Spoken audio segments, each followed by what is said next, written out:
මේ ඉන්නේ රතු කිකිලි. රතු කිකිලි තමයි මුළු කැලෑවෙන්ම රසටම කොණ්ඩේ කැවුම් හදන්නේ. රතු කිකිලි පිටිකොටලා කොණ්ඩේ කැවුම් හදාගෙන උදේම යනවා කොණ්ඩේ කැවුම් ටික විකුණ ගන්න.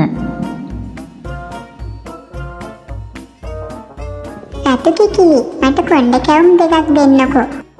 මෙන්න මේ හාමිනේ.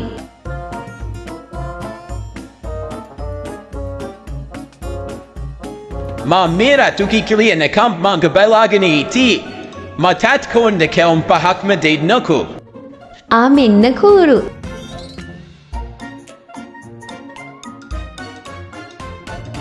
රතු කිකිලි කොණ්ඩේ කැවුමක් දෙන්නකෝ.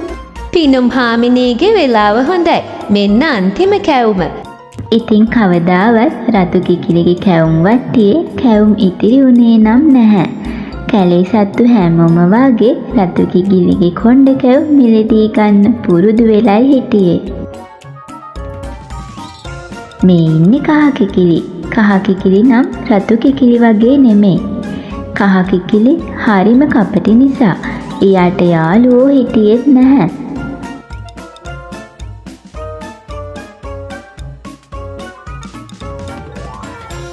කහ කිකිලි දවසක් දැක්කා රතු කිකිලි කැවුම් වට්ටියක් අරගෙන කැවුම් විකුණනවා.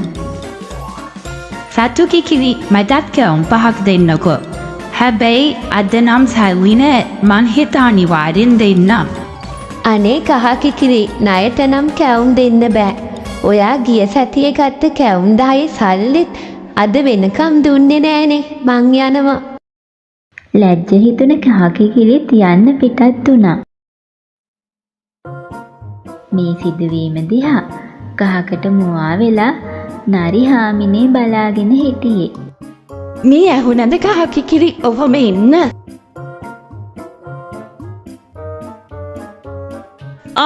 නරි හාමිනේ මං සේරම බලාගෙනයි හිටියේ. රතු කිකිලි ඔහොමමයි.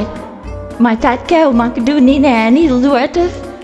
අපි රතු කිකිලිට හොඳ පාඩමක් උගන්නමු. ඒක නම් හොඳයි.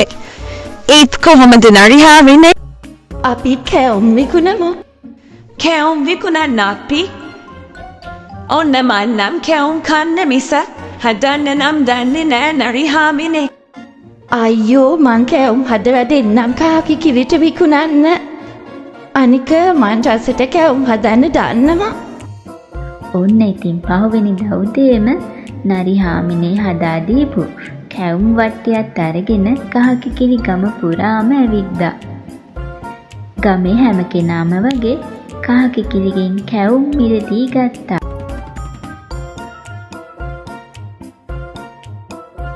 හොඳටම පරක් වුණා. ඉතින් රතු කිකිලි ගොඩාක් දුර ඇවිද්දා. ඒත් වෙනදා වගේ නෙමෙයි. අද කවුරුවත්ම කැවුම් ගත්තේ නැහැ. පිනුම් හාමිනේ අද කැවුම් එපාද? අද එපා රතු කිකිලි. අද උදේ අපි කහ කිකිලිගෙන් කැවුම් ගත්තා. ඒකයි එහෙනම් කාරණාව. කහ කිකිලිට කැවුම් දුන්නේ නැති තරහට එයත් කැවුම් විකුණන්න පටන් ගන්න ඇති. ඉතින් එක කැවුමක්වත් විකුණනේ නැති නිසා ආපහු රතු කිකිලි ගෙදර ගියා.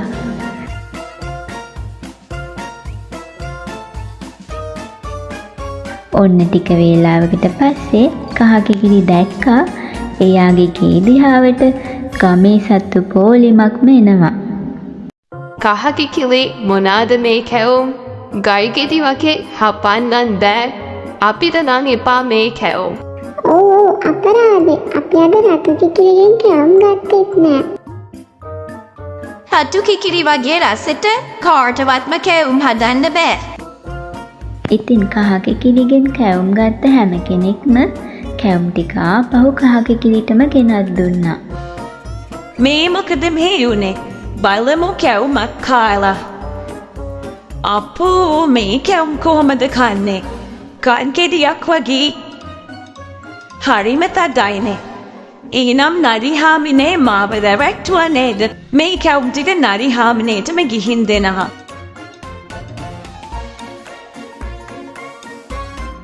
නරි හාමිනේ මේ කැවුම් රතු කිකිලිගේ කැවුම් ළඟින්වත් තියන්න බෑ. හොයලා බලන්න නැතුව නරිහාමිනේගෙන් කැවුම් ගත්ත නිසා මටත් උනේ ලොකු ලැජ්ජාවක්.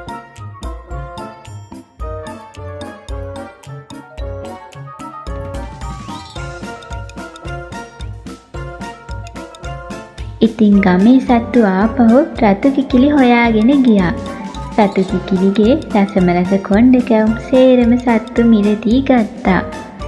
කහ කිකිලිගේ කැවුම් ගැන අහපු රතු කිකිලිටත් හිනා ගියා.